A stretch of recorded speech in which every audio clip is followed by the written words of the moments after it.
Man கர்த்தர் நல்லவராக இருக்கிறார்.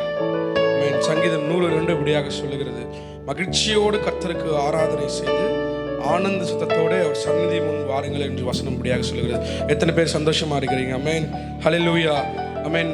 இப்போ கூட ஒரு பாடலை பாட போகிறோம். அப்பா வீட்டில் எப்போதும் சந்தோஷமா. இப்போ சந்தோஷம், அதுக்கப்புறம் துக்கம் அப்படி கிடையாது. எப்போதும் நீங்கள் ஆண்டவராக இயேசு கிறிஸ்துவை ஏற்றுக்கொண்டு அந்த ரட்சிப்பின் சந்தோஷத்தை நீங்கள் எப்பொழுது பெற்றுக்கொண்டீங்களோ, எப்பொழுது பரிசுத்த ஆவியானவர்கள் உள்ளத்தில் வந்தாங்களோ, அது எப்பொழுதும் அந்த சந்தோஷம் எப்படி இருக்கும் தெரியுமா? நிறைவான சந்தோஷமாக இருக்கிறோம். நிறைவான சந்தோஷம். அது அது எல்லா குறைவுகளும் நம்ம வாழ்க்கையில் விட்டு அது விலகி போகப்படணும். அநேகர் உலக மனிதர்கள் அநேகர் சந்தோஷத்தை நாடி போகிறார்கள். அவர்களுக்கு சில நேரம் ஒரு சந்தோஷம் கிடைக்குது.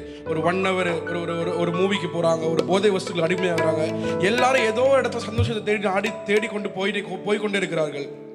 ஆனால் நித்திய சமாதானத்தையும் சந்தோஷத்தையும் கொடுக்கிற ஒரே ஒரு தேவன் நம்முடைய இயேசு கிறிஸ்து மாத்திரமே. பிதாவாகிய தேவன் ஒரு குமாரனாக இயேசு கிறிஸ்து மாத்திரமே எப்பொழுதும் சந்தோஷத்தை கொடுக்கிறவர். அவன் உள்ளத்துல எப்பொழுது நம்ம ரட்சிக்கப்பட்டோமோ அப்பொழுதுதான் அந்த சந்தோஷம் நம்ம இடத்துல வரும். எப்பொழுது கூட ஒரு பாடலை பாடி, அப்பா வீட்டுல எப்போதும் சந்தோஷம் என்ற பாடல் பாடி தேவனை நம்ம பாடலுடன் கொண்டாடுவோம். அப்பா வீட்டுல எப்போதும் சந்தோஷமே, ஆடலும் பாடலும் இங்கு தானே. நம்ம அப்பா வீட்டுல எப்போதும் சந்தோஷமே, ஆடலும் பாடலும் இங்கு தானே. பாடுவோம் கொண்டாடுவோம், பாடுவோம் நடனமாடுவோம், பாடுவோம் கொண்டாடுவோம், பாடுவோம் நடன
உற்சாகமாய் கரங்களை தட்டி ஆண்டவர் நாமத்தை மையப்படுத்துவோம்.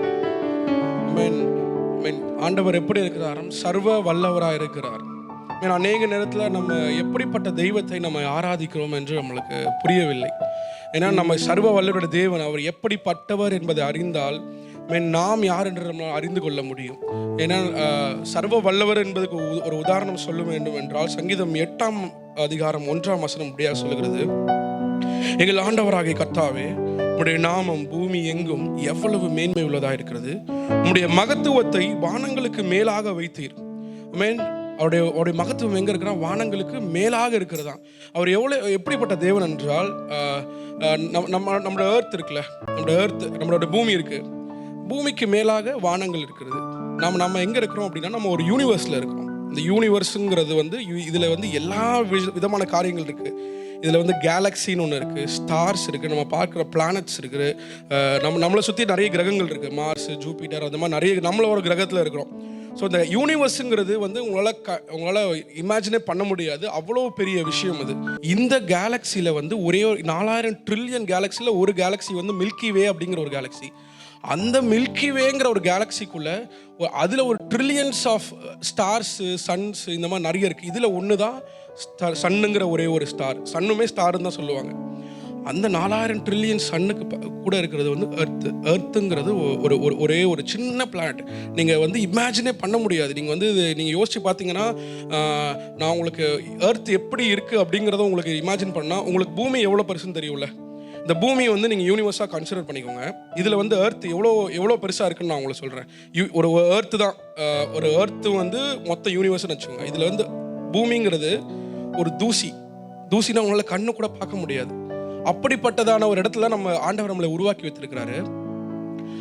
ஆண்டவர் உருவாக்கி இதில் வானங்களையும் பறவைகளையும் ஆகாயத்து நேச்சரை எவ்வளோ கொடுத்துருக்கிறாரு. சங்கீதம் 8ஆம் அதிகாரம் 4ஆம் வசனம் இப்படியாக சொல்லுகிறது, மனுஷனை நீ நினைக்கிறதற்கும் மனுஷகுமாரனை நீர் விசாரிக்கிறதற்கும் அவன் எம்மாத்திரம் என்கிறேன். நீர் அவனை தேவ தூதரிலும் சற்று சிறியவனாக்கினீர், மகிமையினாலும் கனத்தினாலும் அவரை முடிசூட்டினீர். யோசிச்சு பார்த்தீங்கன்னா, இவ்வளோ பெரிய அண்ட சராசங்களை படைத்த சர்வ வல்லமையுள்ள தேவன், நீங்கள் யார் என்று அவரை அறிந்து கொண்டீங்கன்னா அவர் எவ்வளவு பட்டவர் என்பதை நீங்களால் புரிந்து கொள்ள ஆக்சுவலாக ஆண்டவர் புரிந்து கொள்ள முடியாது. அப்படி புரிந்து கொண்டு விட்டோம் என்றால் உங்களுக்கு கூட இருக்கிற இந்த பிரச்சனைலாம் பார்த்து அவர் எவ்வளவு பெரிய தேவன், அவர் எவ்வளோ பெரிய சிருஷ்டித்தார். நீங்கள் எப்பொழுது உங்கள் பிரச்சனைகள், உங்கள் பாடுகளை நீங்கள் சோர்ந்து போய் கொண்டிருக்கிறீங்களோ இன்னும் அவரை புரிந்து கொள்ளவில்லை என்றதுமா அர்த்தம். நீங்கள் எப்பொழுது இதிலேயே இந்த உலக பிரகாரமான காரியங்களில் மடிந்து போய் இதெல்லாம் என்னால் அடுத்த ஸ்டெப் மூவ் பண்ண முடியல, என்னால் அடுத்த காரியங்களுக்கு மூவ் பண்ண முடியல, இந்த உலக பிரகாரமான காரியங்களை என்னால் மீண்டும் வர முடியல என்பதை எது குறிக்கிறது என்றால் நீங்கள் இன்னும் தேவனை அறியவில்லை, இன்னும் தேவனை புரிந்து கொள்ளவில்லை. அவரை புரிந்து கொள்ள முடியாது. அவர் அறிகிற அறிவில் வளர வேண்டும். அந்த அறிவில் இன்னும் வளரவில்லை என்பதுதான் இதை குறிக்கிறது. அவர் மனுஷனுக்குமாரனை நினைக்கிறதுக்கும் மனுஷனை விசாரிக்கிறதுக்கும் நம்ம எம்மாத்திரம் யோசிச்சு பாருங்க. அது ஒரே அந்த மொத்த யூனிவர்ஸ்ல எர்த்தே ஒரு தூசியா இருக்குன்னா அந்த தூசிக்குள்ள நம்ம எப்படி இருப்போன்றது மாத்திரம் யோசிச்சு பாருங்க. ஆனா அவரையும் தேவன் விசாரிக்கிறார். ஆமென். இந்த ஃபர்ஸ்ட் லைன்ல, இந்த பாட்டோட ஃபர்ஸ்ட் லைன்ல, இப்படிப்பட்ட சர்வ வல்லமை உள்ள தேவனை அவர் உங்களுக்காக மரித்திருக்கிறார். இது எவ்வளவு பெரிய விஷயம் இல்லை? இது சர்வ வல்லவருங்கிற ஒரு வார்த்தை அந்த பாட்டு ஃபர்ஸ்ட் லைன், சர்வ வல்லவரை. இது ஒரு ஜஸ்ட் ஒன் லைன். இந்த ஒன் லைனுக்கு முன்னாக அண்ட சராசங்களையும் தேவன் படைத்திருக்கிறார். சர்வ வல்லவர். இப்படிப்பட்ட ஒரு சர்வ வல்லமுள்ள தேவனை நீங்கள் சொந்தமாக வைத்திருக்கிறீர்கள். நீங்கள் எதற்குமே கவலைப்பட தேவையில்லை. ஆமென். அவர் உங்களை விசாரிக்கிற வாடம்படியால் அவர் குறைகள் எல்லாம் அவர் மேல் வைத்து விட்டீங்க என்றால் அது போதும். ஆமென். இதற்கு நீங்கள் அவர் சர்வ வல்லவர் என்பதை எப்படி நீங்கள் உணர்ந்து வேண்டும். ஒவ்வொரு நாளும் அவருடைய கரத்தின் கிரியைகளை அவருடைய சங்கீதம் 8ஆம் அதிகாரம் அதே அதிகாரத்தில் 3ஆம் வசனம் சொல்லுகிறது, உங்களுடைய விரல்களின் கிரியைகள் உடைய வானங்களையும் ஸ்தாபித்த சந்திரனையும் நட்சத்திரங்களையும் நான் பார்க்கும்போது மனுஷரனை விசாரிக்கிறதற்கும் மனுஷகுமாரனை விசாரிக்கிறதற்கும் அவன் எம்மாத்திரம். நம்ம எம்மாத்திரம் இல்லை, ஆண்டவர் அவ்வளோ பெரிய தேவன் உங்களை எம்மாத்திரம். அப்போ எப்படி பாடணும்? நம்ம இன்னும் உற்சாகமாய் கரங்களை தட்டி முழு உலத்தோட முழு பலத்தோட பாடி சர்வ வல்லவர் என் சொந்தமானார் என்பதை பாடி தேவனை மகிமைப்படுத்துவோம். ஆமென். சந்தோஷம் சமாதானமும் என்னுள்ளத்தில் பொங்குதம்மா. சந்தோஷமும் சமாதானமும் என்னுள்ளத்தில் பொங்குதம்மா. பாவமெல்லாம் போக்கிவிட்டார், பயங்களெல்லாம் நீக்கிவிட்டார்.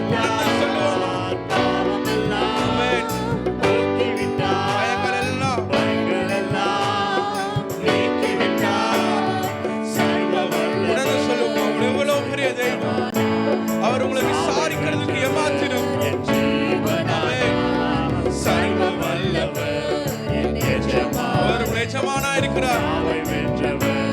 இது அதிசயம் தானே? இது அதிசயம் தானே. இது நினைக்கிறதுக்கு அதிசயமா இருக்கும், ஆனால் இது உண்மை. ஆமென். உங்களால இமேஜினே பண்ண முடியாது. இது உண்மைதான். சர்வ வல்லவர். சர்வவல்லவர் என் சொந்தமான ஆமென். சாவை வென்றவர் என் ஆமென். ஹல்லேலூயா. இன்னொரு பாடலை கூட பாடி தேவன் நம்ம உற்சாகத்தோடு சங்கீதம் 100 அதிகாரம் 2 சொல்லுகிறபடி மகிழ்ச்சியோடு கர்த்தருக்கு ஆராதனை செய்து ஆனந்த சத்தத்தோடு அவர் சந்திமுதல் வாருங்கள் என்று வசனம் சொல்லுகிறது. இப்பொழுதும் ஆனந்த துதி ஒலி கேட்கும், ஆடல் பாடல் சத்தமும் தொனிக்கும் என்பதை பாடலை பாடி தேவனுக்கு ஆனந்த மையப்படுத்துவோமே. ஆனந்த துதி ஒலி கேட்கும், ஆடல் பாடல் சத்தமும் தொனிக்கும், ஆகாய விண்மீனாம் அவசனம் பெருகும், ஆண்டவர் வாக்கு பலிக்கும். எல்லாம் கரங்களை சொல்லுவோம். ஆகாய விண்மீனாம் அவசனம் பெருகும். ஆண்டவர் உங்களுக்கு கொடுத்த வாக்கு பலிக்கும். ஆமென். எல்லாரும் சொல்லுவோம். ஆனந்த துதி ஒலி கேட்கும், ஆடல் பாடல் சத்தம் தொனிக்கும், ஆகாய விண்மீனாய் அவர் ஜனம் பெருகும், ஆண்டவர் வாக்கு ஆமென். ஆகாய விண்மீனாய் அவர் ஜனம் பெருகும். ஆண்டவர் உங்களுக்கு கொடுத்த வாக்கு பலிக்க போகிறது. ஆமென். மகிமை மகிமைப்படுத்துவேன் என்றாரே, மகிபனின் பாசம் பெரிதே, மங்காத புகழுடன் வாழ்வோ, மாட்சிமை பெற்றுயர்ந்திடுவோ, குறுகிட மாட்டோம் குன்றிட மாட்டோம், வரையில்லா தேவனின் வாக்கு. ஆமென். குறுகிட மாட்டீங்க, குறுகிட மாட்டோம், குன்றிட மாட்டோம், வரையில்லா தேவனின் வாக்கு. ஆனந்த துதி ஒலி. ஆமென். ஓ, ஹல்லேலூயா. ஆடல் பாடல் சத்தமும் தொனிக்கும், ஆமென். ஹல்லேலூயா. ஆகாய விண்மீனாய் அவர் ஜனம் பெருகும். ஆண்டவர் வாக்கு பலிக்கும். ஓ, ஹல்லேலூயா. ஆகாய விண்மீனாய் அவர் ஜனம் பெருகும். ஆண்டவர் வாக்கு யாக்கோபு நடுங்கிடுவானோ, யாக்கோபு நடுங்கிடுவானோ, யாக்கோபின் தேவன் துணையே, அமெரிக்கை வாழ்வை அழைப்போ, ஆண்டவர் வாழ்வில் சுகிப்போ, பதறாத வாழ்வும் சிதறாத மனமும் பரிசாக தேவன் தருவார். பதறாத வாழ்வும் சிதறாத மனமும் பரிசாக தேவன். ஆனந்த துதி ஒலி கேட்கும். ஆனந்த எல்லா உற்சாகமாய். ஓ, ஹல்லேலூயா. ஆடல் பாடல் சத்தமும் ஆமென். Praise God. ஆகாய விண்மீனாய் அவர் ஜனம் பெருகும். ஆமென். ஆண்டவர் வாக்கு திருப்பி பாடுவோம். ஆகாய விண்மீனாய் ஆகாய விண்மீனாய் அவர் ஜனம் பெருகும். திருப்பி பாடுவோம். ஆகாய விண்மீனாய். ஆமென்.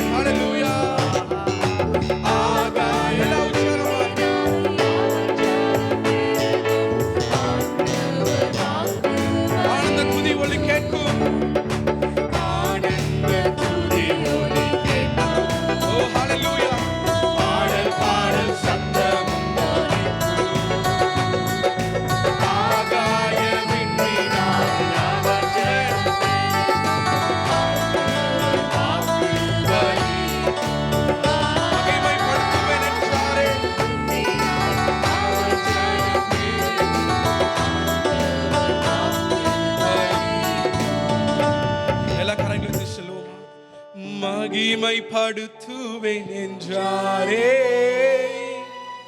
மகிமனின் பாசம் பெரிதே, மங்காத புகழுடன் வாழ்வோ,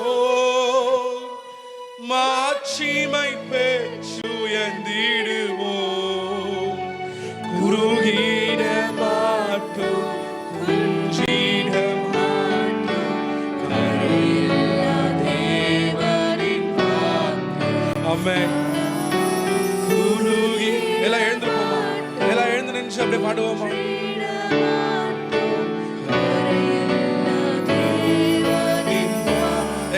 ஆனந்த துதி ஒளி, ஆனந்த துதி ஒளி கேட்கும், ஆடல் பாடல் சத்தமும் தொனிக்கும். ஆகாய விண்மீனாய், ஆகாய விண்மீனாய் அவர் ஜனம் பெருகும்.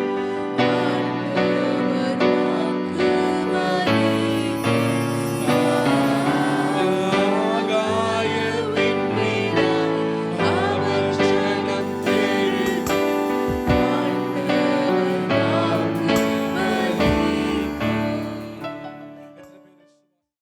சரி, நான் கடந்த வாரமே நான் உங்கள் மத்தியில் சொன்னேன். இந்த வாரம் நம்முடைய இந்தியா தேசத்தில் மிஷனரி ஸ்தாபனங்கள், பல மிஷனரி ஸ்தாபனங்கள் இருக்கிறது. வட மாநிலங்களில் ஊழியம் செய்கிற மிஷனரி ஸ்தாபனங்கள் இருக்கிறது. அதே நேரத்தில் உலகம் முழுவதிலும் கர்த்தருடைய வார்த்தையை கொண்டு போகக்கூடிய ஒரு பெரிய மிஷனரி அப்படின்னு என்ன அப்படின்னா, கர்த்தருடைய வசனத்தை, பைபிளை அச்சடித்து எல்லா இடங்களிலும் எல்லா ஜனங்களுடைய கைகளிலும் இந்த பைபிள் கிடைக்க வேணும் என்று சொல்லக்கூடிய ஒரு தாகத்தோடு கூட ஆரம்பிக்கப்பட்ட ஒரு ஸ்தாபனம் தான் கிதியோன் இன்டர்நேஷ்னல் பைபிள் சொசைட்டி என்று சொல்லக்கூடிய ஸ்தாபனம். இவங்க நம்முடைய இந்தியா தேசம் மாத்திரமல்ல, உலகம் முழுவதிலும் பல தேசங்களிலே இவருடைய ஊழியத்தை செய்து கொண்டிருக்கிறாங்க. எனவே வருஷத்துக்கு ஒரு முறை நம்முடைய ஆலயத்தில் இவர்களுக்கு நம்ம ஒரு வாய்ப்பு கொடுத்து இந்த நாட்களில் இவர்கள் இந்த அவங்களுடைய ஸ்தாபனத்தை குறித்த ஒரு சில காரியங்களையும் செய்தியையும் அருமையான ஊழியக்காரர் நம்முடைய மத்திருக்கூடிய அருமையான அகஸ்டின் அவர்கள் கொண்டு வருவாங்க. அது மாத்திரமல்ல, இன்றைக்கு அவங்க ஒரு டீமாக வந்திருக்கிறாங்க. அருமையான சகோதரர் எஸ்ஐக்கியல் அவங்க நம்ம முன்னாடி இருக்கிறாங்க. அது பின்பாக ஐயா பாக்கியநாதன் ஐயா அவங்க உட்காந்துருக்காங்க, ஒய்ஃப் இருக்கிறாங்க. இப்படி பாக்கியநாதன் ஐயா சொன்னாங்க, இவங்க யூத்துக்கெலாம் நல்ல எடுக்கக்கூடியவங்க எப்படின்னு சொல்லி நல்ல இவர்களை குறித்த ஒரு காரியங்களை சொன்னாங்க. எனவே ஆண்டுடைய நடத்துதல் இருக்கிறதுனால 2வது சீரீஸுக்கும் அருமையான சகோதரர் அகஸ்டின் அவர்களை நம்ம பேசுவதற்கு ஆண்டவருக்கு அந்த தருணத்தை ஏற்படுத்தி கொடுத்திருக்கிறார். எனவே வாலிப பிள்ளைகளுக்கும் சரி, பின்பாக இருக்கக்கூடிய பெரியவர்களுக்கும் சரி நான் சொல்லட்டும், இந்த பலிபீடத்திலிருந்து வருகிற வார்த்தைகள் அது உங்களை சந்திக்காமல் அது வெறுமனை திரும்பி வராது. அல்லேலூயா. எனவே அப்படிப்பட்ட வாஞ்சையோடு தாகத்தோடு கூட வார்த்தையை கேளுங்க. இப்பொழுது கரங்களை தட்டி அருமையான தேவனுடைய ஊழியக்காரனை வரவேற்கலாமா? அல்லேலூயா, அல்லேலூயா. ஆண்டவராகிய இயேசு கிறிஸ்து நாமத்தில் உங்கள் யாவரையும் வாழ்த்துகிறேன். உண்மையாகவே யங் பீப்புளை பார்க்கும்போது ரொம்ப சந்தோஷமாக இருக்கு. கர்த்தருடைய கிருபையினால் I also feel very young. கண்ணாடி முன்னால் போய் நின்னா தான் தலை வெள்ளை இருக்கலாம் தெரியும், அல்லது I am just young as you are. Hallelujah, hallelujah. Gideons இன்டர்நேஷ்னல்னு சொன்ன உடனே உங்களுக்கு ஞாபகம் வருது இந்த மாதிரி புதிய ஏற்பாடு, ப்ளூ கலரில், வெள்ளை கலரில், வேறு கலர்ஸ் இருக்கும். இந்த ப்ளூ கலரில் கொடுக்கறது வந்து பொதுவாக எல்லாருக்கும் கொடுக்கறது, ஸ்டூடெண்ட்ஸ் கொடுக்கறது, ஹாஸ்பிட்டல்ஸ் கொடுக்கறது. இந்த ஒயிட் கலர் வந்து மெடிக்கல் ப்ரொஃபஷனல்ஸ் கொடுக்கறது. இப்படி வேதாகமத்தை அச்சடித்து இலவசமாக உலகம் முழுவதும் கொடுக்கிற ஒரு ஸ்தாபனம் இது. எங்களுக்கு அநேகருக்கு இது தெரிந்திருக்கும். இருந்தாலும் தெரியாதவர்களுக்காக சில காரியங்களை முகவுரையாக சொல்லி நான் செய்து போகிறேன். இந்த வாய்ப்பை தந்த போதகர் ஐயாவுக்கு நன்றி சொல்லுகிறேன். இந்த சபையுடைய மூப்பர்களுக்கு நன்றி சொல்லுகிறேன். ஏனென்றால் இந்த ஸ்தாபனம், இந்த ஊழியம் நாங்கள் எப்படி சொல்லுவோம்னா சபையுடைய எக்ஸ்டெண்டட் ஆம். இது சபையில் உள்ள ஜனங்கள் தான். இது ஒரு இந்த கிடியன்ஸ் இன்டர்நேஷ்னல் ஒரு சபை கிடையாது. எல்லா சபையிலிருந்தும் இதில் அங்கத்தினர் இருப்பார்கள். தன்னார்வ நிறுவனம். இதில் யாரும் சேலரிடு பீப்புள் கிடையாது. நாங்கள் எல்லாருமே வந்திருக்கிற எல்லாருமே வேலை பார்த்தோ அல்லது பிஸ்னஸில் இருந்தோ செய்து கொண்டோ இருக்கிறவர்கள். அவங்க அந்த ஊழியத்தில் இணைந்திருக்கிறவர்கள் எல்லாருமே அவங்களே பணம் செலவழித்து அந்த ஊழியத்தை செய்வது. அப்படினாலே ஒருவேளை நீங்கள் இந்த காணிக்கை கொடுப்பீர்களானால் அது அட்மினிஸ்ட்ரேட்டிவ் பர்பஸுக்கு எதுக்கும் செலவு செய்யப்பட மாட்டாது. நீங்கள் கொடுக்குற காணிக்கை இந்த வேதாகமத்தை அச்சடிப்பதற்காக மாத்திரம்தான், விநியோகிப்பதற்கு அது நாங்கள் பயன்படுத்துறது. அந்த செலவை எடுத்துக்கொள்வதில்லை. கர்த்தருடைய கிருபையினால நம்மெல்லாம் ஆசீர்வதிக்கப்பட்டிருக்கோம். Do you agree with me? எல்லாம் ஒரு மாதிரி சொல்கிறீங்களே. ஆமாம், எஸ். ஏன்னா எனக்கு தெரிஞ்சபடி அக்ரின்னா எஸ் அப்படி சொல்லுவாங்க, இப்படி சொல்லுவாங்க. நீங்கள் சிலர் இப்படிங்கிறீங்க, சிலர் அப்படிங்கிறீங்க. Do you say yes or no? Yes. ஒரு தடவை எங்கள் ஆஃபீஸில் உங்களெல்லாம் பார்க்கும்போது சிலர்லாம் சாட்சியாக சொல்லணும். எங்கள் ஆஃபீஸில் யாரெல்லாம் நம்ம ஆஃபீஸில் பணக்காரங்கன்னு கேட்டாங்க. முதல் ஆளாக நான் கை வைத்துட்டேன். என்ன பார்க்குறேன், என்னடா பணக்காரன் யாருன்னா முதல் ஆளாக அந்த ஆள் கை வைத்துறான்னா, ஆமாம், God has blessed me. நான் ஏதோ ஒரு குக்கிராமத்தில் பிறந்தேன், மாடு மேய்ப்பான்னு சொன்னாங்க. இவன் மாடு தான் மேய்ப்பான்னு சொன்னாங்க. நான் வேலைக்கு வந்து ஏரோப்ளேன் மேய்ச்சிக்கிட்டு இருந்தேன். God has blessed us. இவனுக்கு யார் பொண்ணு கொடுப்பான்னு சொன்னாங்க. கடைசியில் பேங்க் ஆஃபீஸர் என்னை கட்டிக்கிட்டாங்க. நான் சொல்ல ரெண்டு என்ஜின் உள்ள ஜம்போ ஏர்கிராஃப்ட் மாதிரி. அப்போ என்ன காட்டில் ஆண்டவர் வேற யாரும் ஆசீர்வதிக்க முடியும்? இல்லை, உண்மைதானம்மா? உங்களையும் ஆசீர்வதிப்பார். அதுக்காக தான் நான் இதெல்லாம் சொல்கிறேன். காடு இன்னைக்கு உங்கள் பெற்றோர் என்ன சொல்கிறாங்களோ, சில வீட்டில் சில பெற்றோர் வந்து எருமைம்பாங்க, நாய்ம்பாங்க. ஆனால் தேவன் உங்களை ஆசீர்வதிப்பார். அப்படிப்பட்ட ஒரு நல்ல செய்தியை நான் கொண்டு வந்திருக்கிறேன். ஆண்டவர் உங்களை ஆசீர்வதிப்பார். இந்த கிடியன்ஸ் இன்டர்நேஷ்னல் வந்து 1961 வருஷத்துலேருந்து இந்திய தேசத்தில் ஊழியம் செய்து கொண்டிருக்கிறாங்க. அது உலகத்தில் 201 தேசங்களில் இந்த கிடியன்ஸ் இன்டர்நேஷ்னல் மினிஸ்ட்ரி இருக்குது. உலகம் முழுவதும் 109 பாஷைகளில் இந்த புதிய ஏற்பாடை அச்சடித்து விநியோகம் பண்ணிக்கிட்டு இருக்கோம். நம்ம இந்திய தேசத்தில் எத்தனை பாஷையில் கொடுக்கலாம்? ஒரு கெஸ்ட் சொல்லுங்களேன். 35 இருக்கா? பரவாயில்ல, நல்ல விசுவாசமாக சொல்கிறீங்க. 35 பாஷை இருக்குது. ஆனால் 25 பாஷை லாங்குவேஜஸில் இந்த புதிய ஏற்பாடு பிரிண்ட் ஆகி விநியோகம் செய்து கொண்டிருக்கிறோம். இது எப்படி கொடுக்குறோங்கிறலாம் உங்களுக்கு தெரியும். பார்த்துருக்கீங்களா எங்கேயாவது கிடியன்ஸ்? இப்போ உங்கள் காலம் மாறி போச்சு. எங்கள் காலத்துலாம் தாராளமாக ஸ்கூல்ஸில் வந்து கொடுப்பாங்க. இப்போ கொஞ்சம் வித்தியாசமாக இருக்குது. அதனால் நீங்கள் பார்த்துருக்கீங்களோ என்னமோ. ஸ்கூல்ஸில் பெர்மிஷன் வாங்கி ஸ்கூல்ஸில் காலேஜஸில் கொடுப்போம். அது போக ஹாஸ்பிட்டல்ஸில் போய் கொடுப்போம். ஹாஸ்பிட்டல்ஸில் கொடுத்து அவங்களுக்காக ஜெபம் பண்ணுவோம். ஜெயிலில் கொடுப்போம். அப்புறம் பெரிய பெரிய ஹோட்டல்ஸில் வைப்போம். பெரிய ஹோட்டல்ஸில் பிஸ்னஸ் பீப்புள் ஃப்ரீயாக வச்சுருப்போம். அதை பிஸ்னஸ் பீப்புள் வந்து ரிலாக்ஸ்டாக இருக்கும்போதோ அல்லது கன்ஃபியூஸ்டாக இருக்கும்போதோ அவங்க சரி இங்கே ஒரு புக் இருக்கு என்ன தான் இருக்குன்னு சொல்லி பார்த்து வாசிக்கிறதுக்காக பெரிய ஹோட்டல்ஸ்லேயும் வச்சுருப்போம். இப்படி பல விதங்களில் கொடுத்து கொண்டிருக்கிறோம். நம்ம இப்போது நிறைய இடங்களில் பெர்மிஷன் கொடுக்கறதில்ல. கிறிஸ்டியன் ஸ்கூல்ஸ்லேயே கொடுக்கறதில்ல. அதனால் பைபிள் டிஸ்ட்ரிபியூஷன் நின்று போயிடுமா? நின்று போகாது. அது அப்படி நின்றே போகாது. ஆனால் இப்போது முன்னால் இந்த மாதிரி இன்ஸ்டியூஷனில் மாத்திரம் கொடுத்துக்கிட்டு இருந்தோம். இப்போ கொடுக்குறதுக்கு நிறைய இடம் வந்துடுச்சு.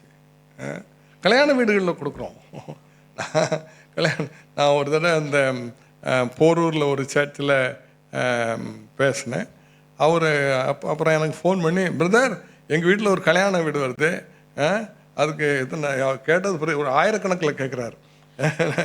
நாங்கள் நல்ல எங்கள் சொந்தக்காரங்களில் majority of the people are Hindus. அதனால் எல்லாருக்கும் கிஃப்ட் பாக்கெட் கொடுப்போம். அதில் ஒரு பைபிள் போட்டு கொடுத்தா நல்லது. ஆமாம், கொடுக்கலாமே.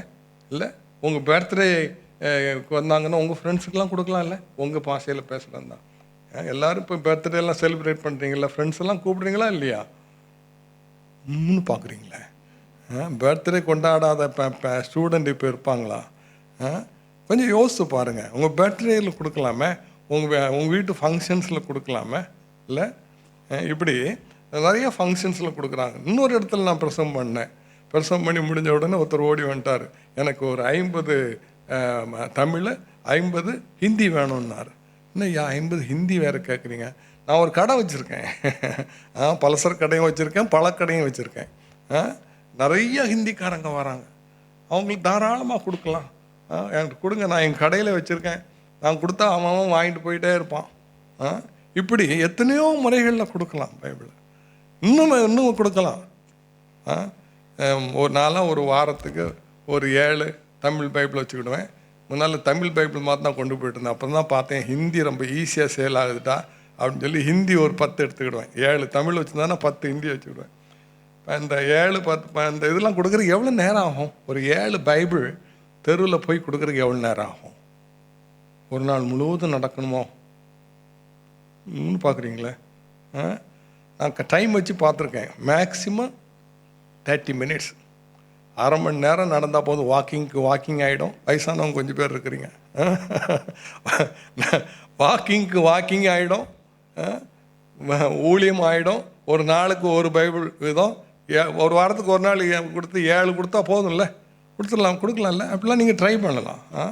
நீங்கள் யாரும் அப்படி போயிட்டு இருக்கும்போது கொடுத்தீங்கன்னா சிலர் இப்போ கேட்பாங்க, உனக்கு பைத்தியம் பிடிச்சான்னு கேட்பாங்க. ஆமாம் எனக்கு நான் பைத்தியம் தான் அப்படின்னு சொல்லிட்டு போயிடலாம்.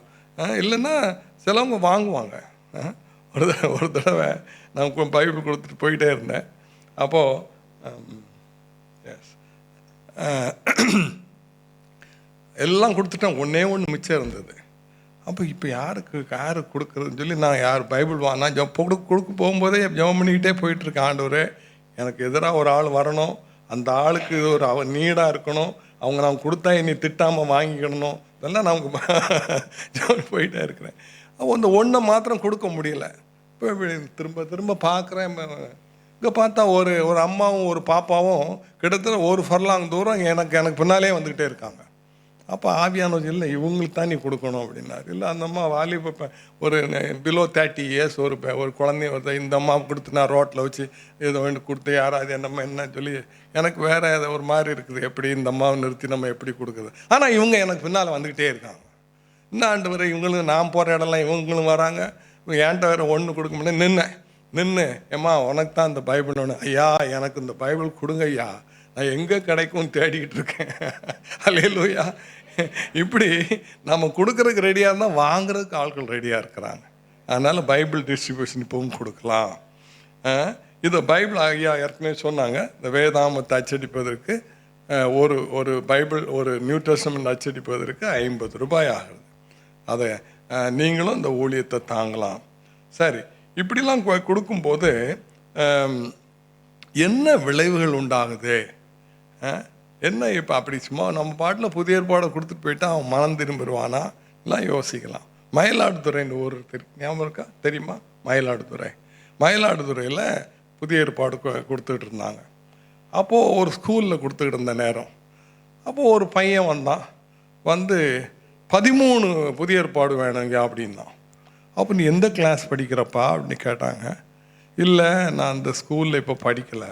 அப்புறம் எப்படி இங்கே வந்தேன்? நீ இங்கே எப்படி வந்தேன்? இல்லை, நான் இதுக்கு முன்னால் இந்த ஸ்கூலில் படித்ததுக்கப்புறம் எங்கள் அப்பா படிச்சுட்டு 8th ஸ்டாண்டர்ட் நான் படிச்சுட்டு இருக்கும்போது எங்கள் அப்பா இறந்து போயிட்டார். அப்போது எனக்கு ஒரு புதிய ஏற்பாடு கிடச்சிது. நான் அதை வாங்கி வாசித்தேன். எங்கள் அப்பா இறந்து போனதுனால நான் ஆடு மேய்க்க போயிட்டேன். எப்படி? நான் ஆடு மேய்க்க போயிட்டேன். ஆனால் ஆடு மேய்க்கிற இடத்துல உட்காந்து நான் பைபிள் வாசித்து ஜெபம் பண்ணுவேன். இப்போது அங்கே ஆடு மேய்க்கிற கூட்டம் இருக்குது. மயிலாடுதுறை பக்கம்லாம் நிறையா ஆடு மேய்க்கிற கும்பல் இருக்கும். அங்கே அப்படி ஆடு மேய்க்கிறவங்களில் 13 பேரை வச்சு நான் உங்களுக்கு பைபிள் சொல்லி கொடுத்துட்ருக்கேன். ஆடு மேய்க்கிறவன். அல்லேலூயா. 13. இப்போ அவங்களுக்கெல்லாம் பைபிள் வேணும். என்கிட்ட ஒரு ஆள்கிட்ட தான் பைபிள் இருக்குது. நீங்கள் 13 பைபிள் கொடுத்தீங்கன்னா நாளைக்கு நான் எல்லோரும் கொடுத்துருவேன். பாருங்கள், எங்கேயோ ஒரு பையன் அவன் ஸ்கூலை விட்டே போயிட்டான். ஆனால் அவன் வாங்கின வேதம் அவனை ஒரு ஊழியக்காரனாக மாற்றிட்டு நாம் செய்கிற இந்த ஊழியங்களுக்கு பலன் உண்டு. ஆனபடினால you may be young or old, நீங்கள் வேலை பார்க்கலாம் அல்லது பிஸ்னஸ் பண்ணலாம். Some way or other you find to do this ministry, to enroll yourselves in this ministry. Get involved in the distribution of the word of God. சரியா? செய்வீங்களா? Very good. S, நம்ம தேவ செய்தி போவோம். ஒரு நிமிடம் கண்களை மூடி ஜெபம் பண்ணுவோமா? அப்பா பிதாவே, இந்த அருமையான காலை வேளைக்கு நமக்கு நன்றி சொல்லுகிறோம். நாங்கள் தேவ சமூகத்தில் வந்திருக்கிறோம் ஆண்டவரே. உம்முடைய வார்த்தை எங்களுக்கு வேண்டும். அது ஜீவனுள்ள நித்திய ஜீவ வார்த்தைகள் உம்மிடத்தில் உண்டே என்று சொன்னோம். ஆண்டவரே, நீ உம்முடைய வார்த்தை எங்களோடு பேசட்டும், எங்களை உயிர்ப்பிக்கட்டும், எங்களை சரி செய்யட்டும். ஆசீர்வதியும். இயேசு கிறிஸ்து மூலமே ஜெபிக்கிறோம் எங்கள் அருமை பிதாவே. ஆதியாகமம் 39 அதிகாரத்தை 2வது வசனத்துடைய முதலாவது. எல்லாரும் பைபிள் கொண்டுறீங்களா? Right, very good.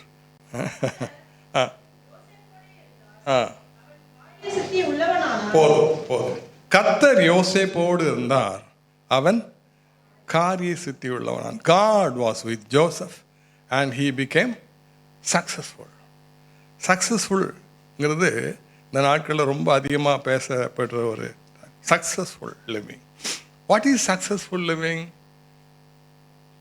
சக்ஸஸ்ஃபுல் லிவிங்னா என்ன? அதை பற்றி தான் நான் உங்களோட பேச போகிறேன். காரிய சித்தியுள்ள அல்லது சக்ஸஸ்ஃபுல்ங்கிறது 3 காரியத்தை பொறுத்தது. முதலாவது, உலகம் என்னெல்லாமோ சொல்லும். உலகம் என்ன சொல்லும்? சக்ஸஸ்ஃபுல்னாச்சுன்னா நிறைய மார்க் வாங்கணும். எஸ், நிறைய மார்க் வாங்கணும். அதுக்கப்புறம் படித்து முடித்தோடனே ஒரு வேலை கிடைக்கணும். வேலை கிடைச்சதுக்கப்புறம் இல்லை கல்யாணம் கட்டணும். ஆமாம், நல்ல வேலை உடனே. அதுவும் உண்மை தான். இப்போ கல்யாணம் கட்டுறதுக்கு முன்னாலே அந்த பையனுக்கு வீடு இருக்கான்னு கேட்குறாங்க. பிரதர் கரெக்டாக தான் சொல்கிறார். அதுக்கப்புறம் கல்யாணம் ஆகணும். எனக்கெல்லாம் கல்யாணம் ஆனதுக்கப்புறம் தான் வீடு வாங்கினேன். அதனால் நான் ஏன் இதை சொல்கிறேன். வீடு வாங்கணும். அதுக்கப்புறம் வாட் இஸ் சக்ஸஸ்ஃபுல்? அதுக்கப்புறம் குழந்தை குட்டி இருக்கணும். அதுக்கப்புறம் பேர பிள்ளைகள் இருக்கும். அதுக்கப்புறம் பத்திரமா போய் சேரணுமோ? பயப்படாங்க. இதுதான் சக்ஸஸ்ஃபுல். அதுக்கப்புறம் எத்தனை வீடு இருக்குது, எவ்வளோ பெரிய கார் இருக்குது எல்லாம் கேட்பாங்க. இதெல்லாம் சக்ஸஸ்ஃபுல்னு சொல்லி உலகம் வச்சுருக்குது. ஆனால் வேதம் சக்ஸஸ்ஃபுல் இவனை பற்றி, கர்த்தர் யோசேப்போடு இருந்தார், அவன் காரிய சித்தி, ஹி வாஸ் சக்ஸஸ்ஃபுல்னு சொல்லுது. அவனுடைய குணங்கள் என்ன? அவனை ஏன் சக்ஸஸ்ஃபுல்னு சொல்லுது? அவன் எப்படி சக்ஸஸ்ஃபுல் ஆனா அப்படின்னா, எப்படி சக்ஸஸ்ஃபுல்லாக ஆனா? How did he become successful?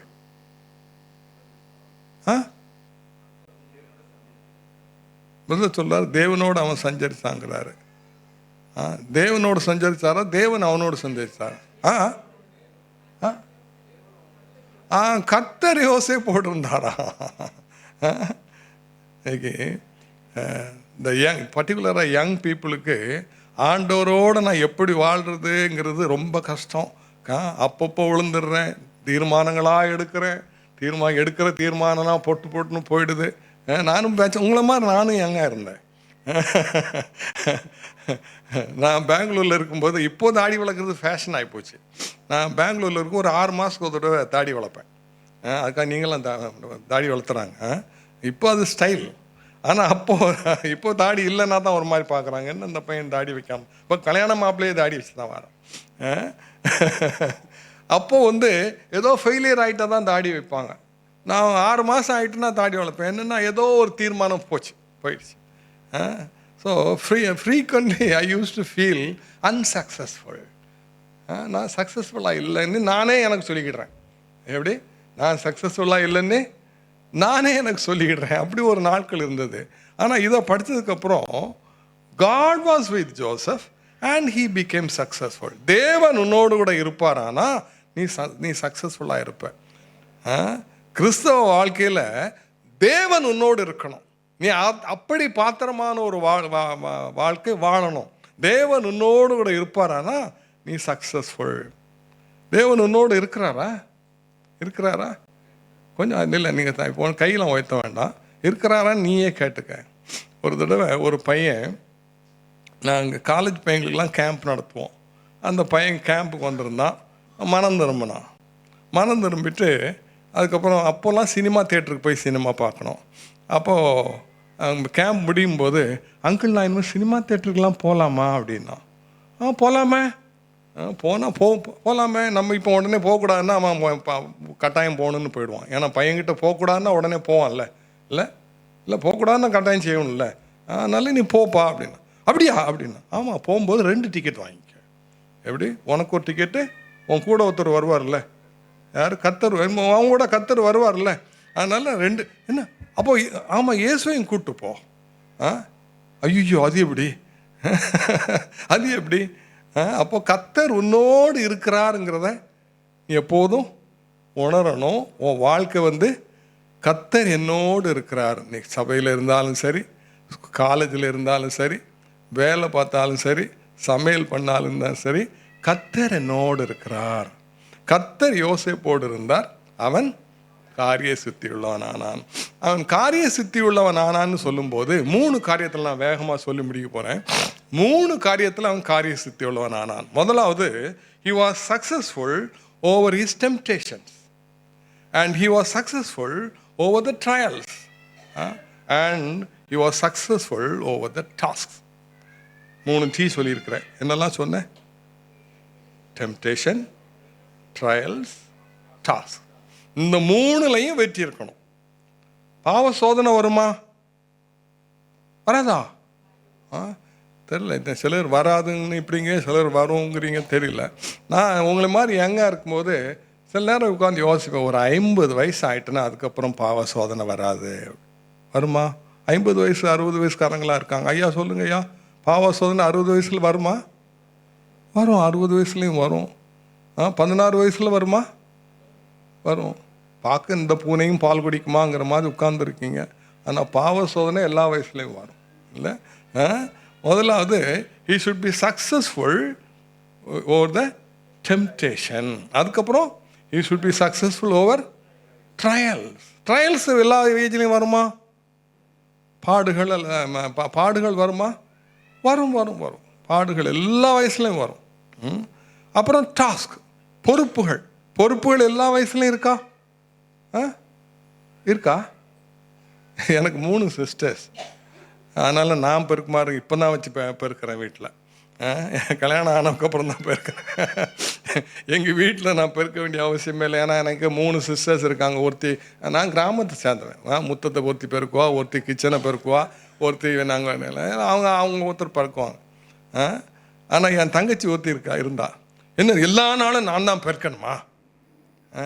ஏன் ஒரு நாள் அக்காவை நீங்கள் ஒரு நாள், அம்மா நீங்கள் ஒரு நாள் பெருக்கணும், எங்கள் 3 வரையும் தான் ஆளுக்கு ஒரு பெருக்கு மாதிரி இருக்குது அப்படின்னா. நான் இது ஏன் சொல்கிறேன்னா, அந்தந்த வயதுக்கேற்ற பொறுப்புகள் வரும். அதை நம்ம என்ன செய்யணும்? அதையும் சக்ஸஸ்ஃபுல்லாக பண்ணணும். இப்போவே கொஞ்சம் யோசிக்கிறீங்க, நம்ம வீட்டில் பாத்திரங்கத்திரலாம் நம்ம கழுவுறதே இல்லையே, நாங்கள் பெருக்குமாற வேற சொல்கிறார இல்லை? பிள்ளைகள்லாம் கொஞ்சம் பேர் தலைக்கு கீழே போட்டாங்க. பாத்திரமே கழுவ மாட்டோமே, பெருக்குமாரெலாம் நம்ம பார்த்ததே இல்லையே. ஆனால் சரி, அதுக்காக நீங்கள் போய் பெருக்கணும் பாத்திரம் கழுவுன்னு சொல்லலை. ஆண்டவர் உங்களுக்கு என்ன பொறுப்பு தந்திருக்கிறாரோ அதை நீங்கள் செய்யணும். So success depends on your victory over the temptation, victory over the trials and victory over the task. நான் இந்த யோசேப்புக்கு பாவ சோதனை வந்தது இல்லை? பாவ சோதனை வந்தது. எத்தனை வயசில் வந்தது? வாலிப வயதில் வந்ததுன்னு சொல்கிறாங்க பிரதர். எத்தனை வயசில் வந்திருக்கோம்? 17. ஓ, அது அந்த போத்திபார் வீட்டுக்கு போகிற வரைக்கும் அவனுக்கு சோதனையே வரல போல் இருக்குல்ல? வந்துச்சா? வரலையா? 66 வயசா? அந்த இப்போ தான் அவர் யோசிக்கிறார். முதலாவது டெம்டேஷன் எங்கே வந்ததுன்னா பாருங்கள், இந்த 37வது அதிகாரம்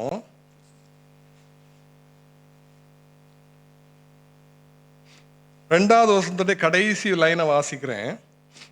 37வது அதிகாரத்தில் 2வது வசனம். கர்த்தர் யாக்கோபுடைய சந்ததியின் வரலாறு. யோசேப்பு 17 வயதிலே தன் சகோதரனோட ஆடுகளை மேய்த்து கொண்டிருந்தான். அந்த இளைஞன் பில்காள் சில்பாள் என்னும் தன் சகோதரன் தகப்பனுடைய மறுமனை ஆட்டுகளின் குமாரரோடு இருந்து அவர்களுடைய துன்மார்க்கத்தை தன் தகப்பனுக்கு சொல்லி வருவான். அன்னைமாரெல்லாம் சேர்ந்து டேய் இன்னைக்கு இப்படி பண்ணிடுவோடான்னா இவன் என்ன பண்ணுவான்? பரவாயில்ல 10 பேர் சொல்லிட்டீங்க, அப்புறம் நான் என்ன பெரிய உத்தமன் சொல்லி அவங்களோட சேர்ந்து போக மாட்டான். அப்போது பாவ சோதனை ஃப்ரெண்ட்ஷிப் லைன்லேயே வரும். உன் ஃப்ரெண்ட்ஸ் எல்லாரும் பண்ணுவாங்க. இளம் வயதுலேயே ரொம்ப யங் ஏஜ்லேயே வரும் பாவ சோதனை. ஆனால் இவன் அதுக்கு நான் ஒத்து போக மாட்டேன். மெட்ராஸ் யூனிவர்சிட்டியில் பைபிள் ஸ்டடி எடுத்துக்கிட்டு இருந்தேன். பிஜி மென் ஹாஸ்டல் அந்த பீச் ரோடில் இருக்குது. ஒரு நாள் ஒரு பையன், நான் பைபிள் ஸ்டடிக்கு போயிருக்கேன், அவன் வந்து ரொம்ப டிஸ்டர்ப்டாக இருக்கான். என்னன்னா, நான் எதுக்கு இந்த மெட்ராஸ் யூனிவர்சிட்டியில் சேர்ந்தேன்னு எனக்கு தெரியல, எதுக்கு தான் நான் அங்கே படிக்கிறேன்னே தெரியல. என்ன உனக்கு என்னப்பா ஆச்சு, நல்லா தானே இருக்கேன். இன்றைக்கி எக்ஸாம் நடந்தது, எங்கள் ப்ரொஃபஸரே காப்பி அடிக்கிறதுக்கு அலோவ் பண்ணிட்டார். எல்லாரும் காப்பி அடித்தான். நான் காப்பி எப்படி அடிப்பேன்? நான் காப்பி அடிக்கலை. எல்லாரும் உங்கள் ப்ரொஃபஸரே சொன்னதுக்கப்புறம் காப்பி அடிக்காமல் இருக்குது அது அவசியமானு நீங்கள் நினைக்கலாம். ப்ரொஃபஸரே விட்டதுக்கப்புறமும் இவன் காப்பி அடிக்கலை.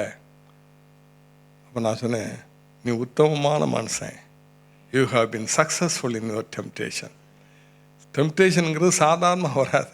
எல்லாரும் காப்பி அடிக்கிறாங்க. ப்ரொஃபஸரே பெர்மிஷன் கொடுத்துட்டார், புக்கை வச்சு அடிச்சு கேட்டுவிட்டார். ஆனால் அப்பவும் நீங்கள் நிற்கிறீங்க பாருங்கள், அதுதான் ஜெயம். இவன் அண்ணன் மாதிரி எல்லாரும் செய்கிறாங்க. அப்போ அவன் நான் இதுக்கு ஒத்துக்கிட மாட்டேன். ஏன்னா அவனோடு கூட தேவன் இருந்தார், கர்த்தர் அவனோடு கூட இருந்தார். கர்த்தர் உன்னோடு கூட இருப்பார்னா பாவ சோதனையில் உனக்கு வெற்றி இருக்கணும்.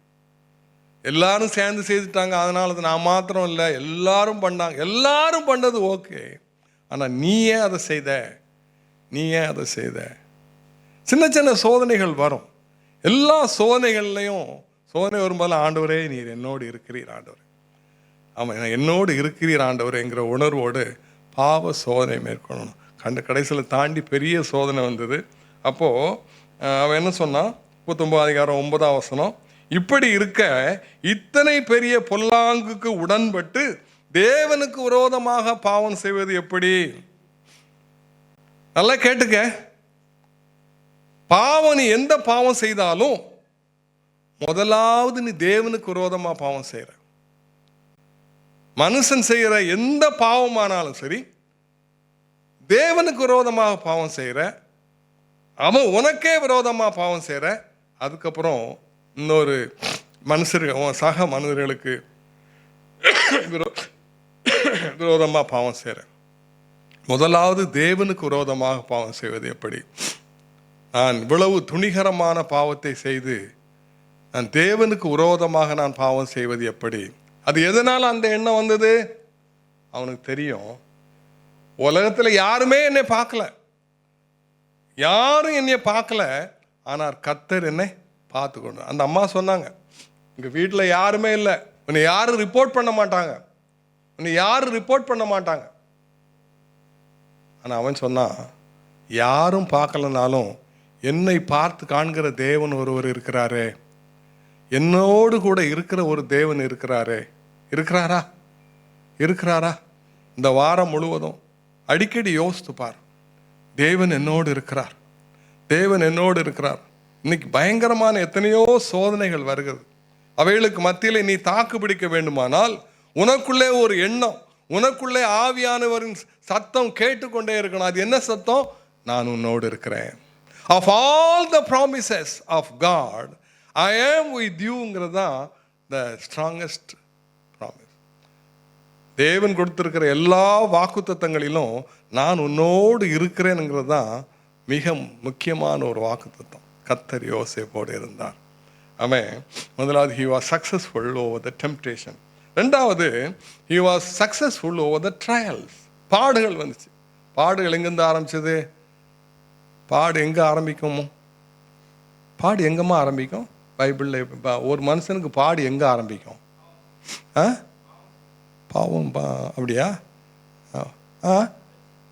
அதான் பிரச்சனை எங்கே ஆரம்பிக்கும்? வீட்டிலே ஆரம்பிக்கும். ஒரு மனுஷனுக்கு விரோதிகளே அவங்க வீட்டில் தான் இருப்பாங்க. அவன் வீட்டிலே ஆரம்பிச்சிருச்சு. வீட்டாரே உனக்கு இவன் ஒன்றும் எக்ஸம்ஷன் இல்லை. அப்போது இவங்க பாடுகள் என்னென்னா, அவன் அண்ணன் தம்பி மாதிரிலாம் அன்பாக கூட பேச மாட்டானான். இந்த வந்துட்டான் கருங்காலி பையன் அப்படிம்பானான். அன்பாக கூட பேசுறது இல்லை. ஆனால் அவன் அந்த பாடுகளையும் சகித்து கொண்டான். அதையும் தாண்டி பாடு வந்துச்சு.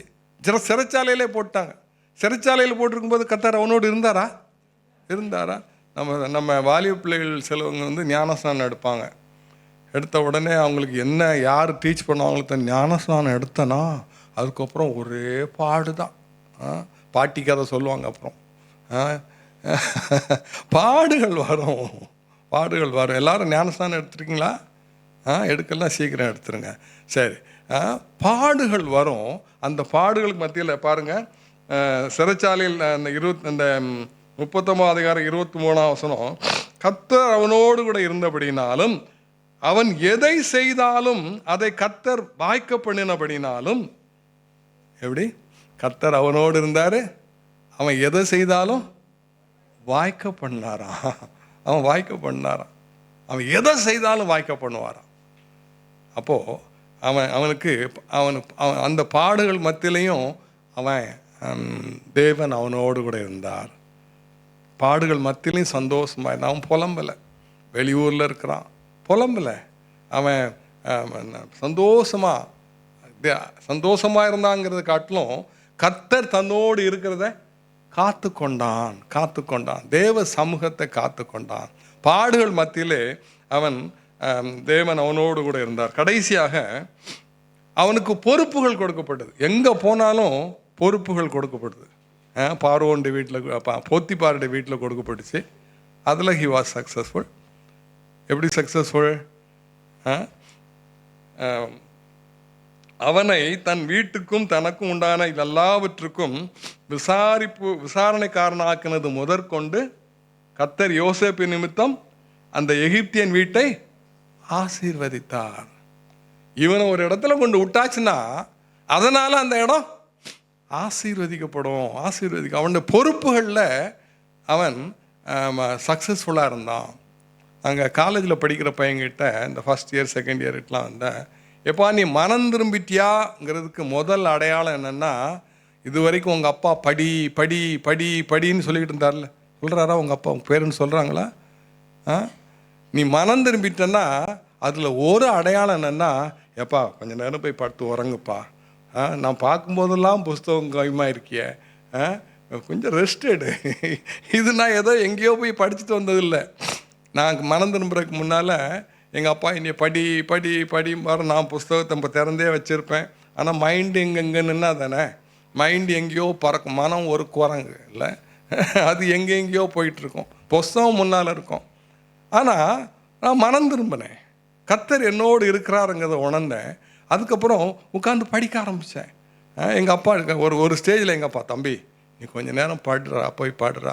என்னடா 10 மணி வரைக்கும் படிக்கிறேன், அப்புறம் 5 மணிக்கு எழும்பி பார்த்தாலும் அப்பவும் புஸ்தகத்தை வச்சுட்டே இருக்கேன், கொஞ்சம் ரெஸ்ட் எடுடா.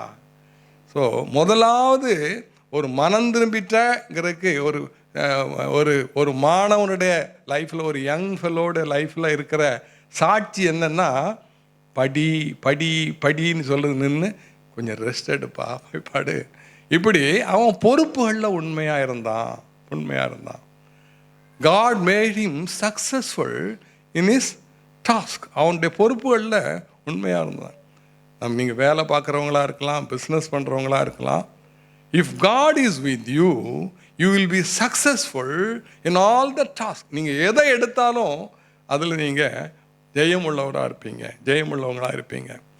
எங்கள் ஆஃபீஸில் நான் வேலை பார்க்கும்போது ஒரு லெட்டர் டெல்லியிலேருந்து வந்தது. என்னென்னா, அந்த ராஜசேகர் ரெட்டி தானே, ராஜசேகர் ரெட்டி ஹெலிகாப்டரில் போய் ஆந்திர பிரதேசுடைய சீஃப் மினிஸ்டர் ஹெலிகாப்டரில் போய் அவர் ஆக்சிடெண்ட் ஆகிடுச்சு. அப்போது நாங்கள் லோ லெவல் ஃப்ளையிங், இந்த ஹெலிகாப்டர்லாம் லோ லெவல் ஃப்ளையிங், அதுக்கு ப்ரீஃபிங்லாம் பண்ணுறதில்ல, ஹை ஆல்டிடியூட் ஃப்ளையிங் தான் எங்கள்கிட்ட ஆட்டோமேஷன் இருந்தது.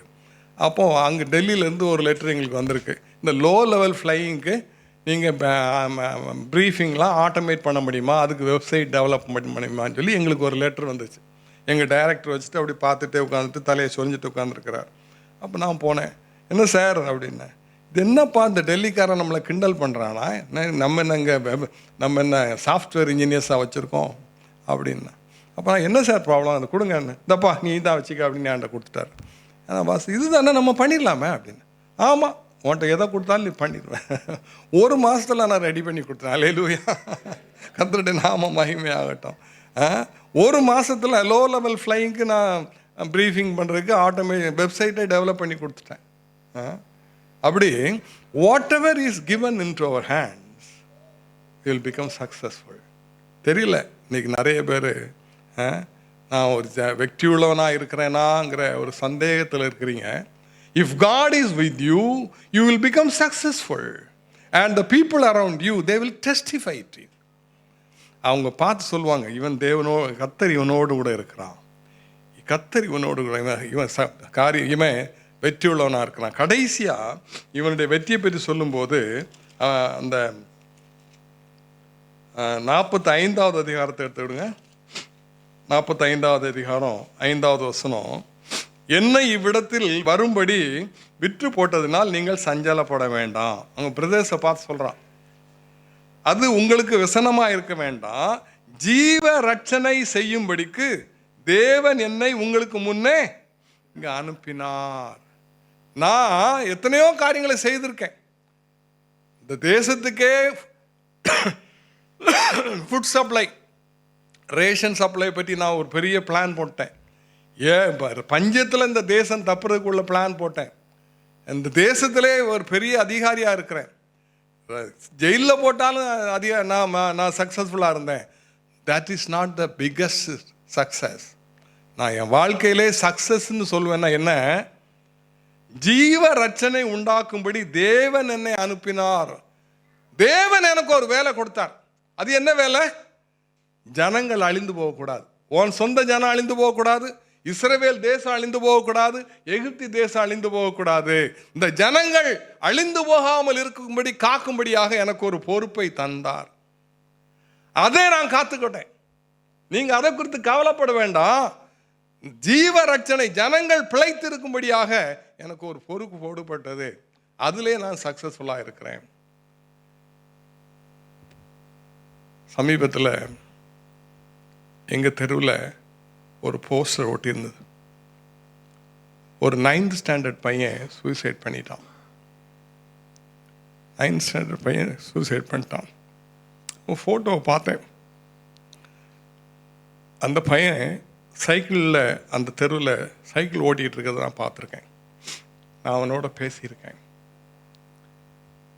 அந்த பையனை அந்த ஃபோட்டோ பார்த்து நான் நின்று அழுதேன். இந்த பையன் இந்த தெருவில் இருந்தானே, இந்த பையனோட நான் பேசினேனே, நல்ல பையன், பார்க்கவே ஒரு இன்னோசன்ட் ஃபெல்லோ, ஏன் இவனோடு நான் பேசலையே, இவன் அழிவை நான் தடுத்துருக்கலாமே, நான் இந்த தெருவில் தானே இருக்கிறேன், அவனோட நான் பேசினேனே, இவன் சாவை நான் தடுத்து நிறுத்தலையே, அவன் ட்ரெயினில் விழுந்து செத்துட்டான். யோசேப்பு சொல்றான், ஜீவ ரட்சனை உண்டாக்கும்படி தேவன் என்னை வைத்திருக்கிறார். அநேகருடைய அழிவை, சாவை நிறுத்தும்படியாக தேவன் என்னை வைத்திருக்கிறார். அவன் சொல்றான். நான் அந்த போஸ்டரை பார்த்து நின்று அழுதேன். அங்கே நின்னவங்கிட்ட கேட்டேன், இந்த பையன் ஏன் சூசைட் பண்ணான், ஏன் இப்படி அழுதான்? அப்போ ஒருத்தன் சொன்னான், அவன் கிளாஸ்மேட், அவன் சொன்னானா, நான் தண்டவாளத்தில் போய் விழுந்துட போகிறேன்னு சொன்னானா. அவன் அந்த கிளாஸ்மேட்டுக்கு தண்டவாளம்னா என்னன்னு தெரியல. வீட்டில் போய் கேட்டிருக்கான். இதெல்லாம் நான் அங்கே நின்று கேட்டுக்கிட்டு இருக்கேன். அப்போது அவங்க அப்பா சொல்லிட்டே, தண்டவாளம்னா ரயில்டா, அவன் அதில் போய் உழப்பானுங்க. ஐயோ எனக்கு தெரியாத, அவன் சொன்னால் எனக்கு புரியலை. அவன் அதோடு நிறுத்தலை. அவன் ஒரு ஆர்சி ஃபெல்லோ, ஆர்சி ஃபாதர்கிட்ட போனான். பாவ மன்னிப்புக்காக கேட்டானோ, நான் சூசைட் பண்ண போகிறேன், என்னைய மன்னிச்சு அனுப்புங்க. பாருங்கப்பா, நம்ம தெருவில் எத்தனையோ வாலிபர்கள் இப்படி செத்து கொண்டிருக்கிறாங்க. அந்த ஃபாதரும் அதுக்கு என்ன சொன்னாரோ அவன் போயிட்டான். அவன் போய் சைக்கிளில் போயிட்டு சைக்கிளை நிறுத்தி வச்சுட்டு தண்டவாளத்தில் விழுந்து செத்து போயிட்டான். நான் வாழ்கிற தெருவில், நான் இருக்கிற தெருவில் இன்னைக்கு எத்தனையோ வாலிபர்கள் தங்களுடைய உயிரை மாய்த்து கொள்கிறார்கள். ஜீவரட்சனை உண்டு பண்ணும்படியாக உன் கையில் ஒரு பொறுப்பு தந்திருக்கிறாரம்மா, உன் கையில் ஒரு பொறுப்பு தந்திருக்கிறார். அவர் வர நாளில் நீ என்ன டிகிரி வாங்கினாங்கிறது பேசாது. எத்தனை பேரை நீ பரலோகத்துக்கு அழைத்து கொண்டு வந்தாய், எத்தனை பேருடைய வாழ்க்கைக்கு நீ காரணமாக இருந்தா என்பது தான், அது மாத்திரம்தான் இருக்கும். ஒரே ஒரு வாழ்க்கை, அது சீக்கிரம் கடந்து போயிடும். ஆனால் நீ கிறிஸ்துவுக்காக செய்கிறது மாத்திரம்தான் நிலைத்து நிற்கும். If you are a successful person, உனக்கு கொடுக்குற பொறுப்புகளில் மிக முக்கியமான பொறுப்பு, நீ உன் வாயை திறந்து சுவிசேஷம் சொல்வியா? உன் வாயை திறந்து யாருக்காவது ஜெபம் பண்ணுவியா? உன் ஃப்ரெண்டோடு சேர்ந்து ஜெபம் பண்ணுவியா? வெறுப்பா பேசினாலே அவளை நீ இன்னைக்கு மீட் பண்ணி பேசுவியா? உன்னோட விரக்தியா பேசினால உன்கிட்ட தான் பேசினா, நீ அவளை பார்த்து ஃபோனில் கூப்பிட்டு, there is something wrong in your life, I have a solution for it, my God can help you, பேசுவியா? ஜெபம் பண்ணுவோமா?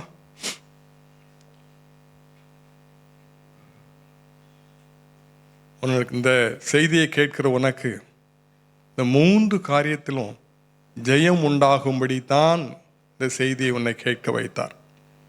நீ ஒருவேளை பாவ சோதனையிலே தடுமாடி கொண்டிருக்கிறாயோ, இந்த நாள் முதல் இயேசு உன்னோடு கூட இருந்து உனக்கு ஜெயம் தருவார்.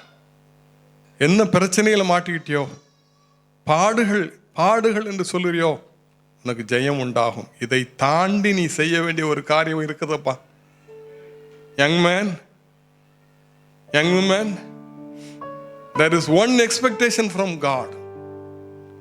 ஜீவ ரட்சனை உண்டாகும்படியாக, அழிவிலிருந்து தப்பித்துக் கொள்ளும்படியாக, அதற்காக நீ எதையாவது செய்வாயா?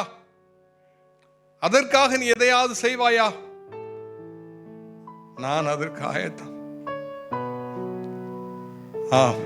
சமீபத்தில் என்னோடு பேசின என்னுடைய நண்பருடைய வார்த்தை ஞாபகத்துக்கு வருகிறது. ஆம், அதை உனக்கு தேவ ஆவியானவர் ஞாபகப்படுத்தி கொண்டிருக்கிறார். இப்பொழுது நாம், ஆண்டவரே, எனக்கு தந்திருக்கிற அந்த பொறுப்பை நான் ஏற்றுக்கொள்கிறேன். ஆண்டவரே, அந்த பொறுப்பை நான் ஏற்றுக்கொள்கிறேன் என்று சொல்வாயா?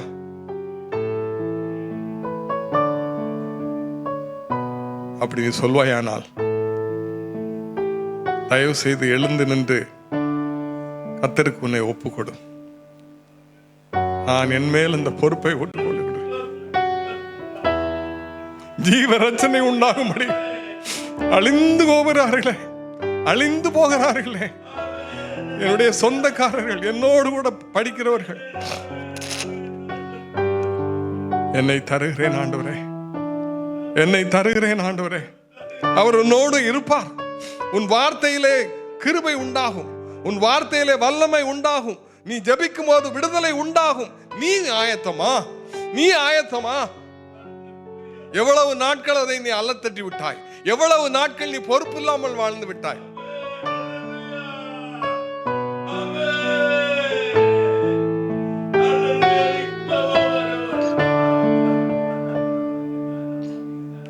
தேவன் உன்னோடு பேசி இருக்கிறார். சில வாலிப பிள்ளைகளோடு பேசி இருக்கிறார். உங்களை ஒப்புக்கொடுங்க. எழுந்து நிற்கிற உங்கள் மேல் தேவ ஆவியானவர் இறங்கட்டும், தேவ வல்லமை வரட்டும். அப்பா பிதாவே, உம்மை துதிக்கிறோம், உம்மை ஸ்தோத்தரிக்கிறோம். இங்க இருக்கிற ஒவ்வொருவரையும் ஜெயம் உள்ளவர்களாக மாற்றும். ஆமாண்டவரே, ஜெயம் கொள்ளுகிறவன் எவனோ என்று சொல்லப்படுகிற ஒரு நாள் வருமே, ஜெயங்கொள்கிறவனுக்கு ஜீவ கிரீடத்தை கொடுக்கப்படுகிற நாள் வருமே. இந்த நாளிலே நீர் பாவ சோதனையிலிருந்து இவர்களுக்கு ஜெயம் கொடும், போராட்டங்களில் ஜெயம் கொடும், அவர்களுடைய பொறுப்புகளிலே ஜெயம் கொடும், ஜீவ ரட்சனை உண்டாகும்படி வாழட்டும். ஆசீர்வதியும். இயேசு கிறிஸ்து மூலமே ஜெபிக்கிறோம் உங்கள் அருமை பிதாவே. உட்காருங்க. அப்படியே நாம் ஜெப சிந்தையோடு கூட நம்மையே நாம் அர்ப்பணித்தவர்களாக, ஆண்டவரே என்னையே நான் தருகிறேன், ஆண்டவரே ஜீவ பலியாய் தருகிறேன், இன்றைக்கு கேட்ட வார்த்தையின்படி வசனத்தின்படி என்னையே நான் அர்ப்பணிக்கிறேன் ஆண்டவரே என்று சொல்லி அல்லேலூயா. எல்லாரும் அப்படியே கரங்களை உயர்த்தி கண்களை மூடி கர்த்தருடைய சமூகத்தை நோக்கி பார்த்து க்ளோரி ஸ்தோத்திரம்.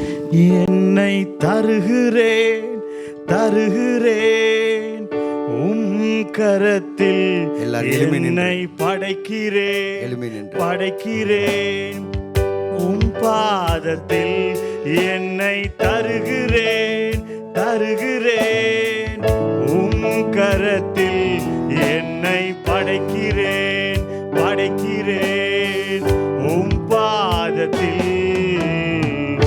உருவாக்குமே என்னை உருவாக்குமே, உருவாக்குமே என்னை உருவாக்குமே.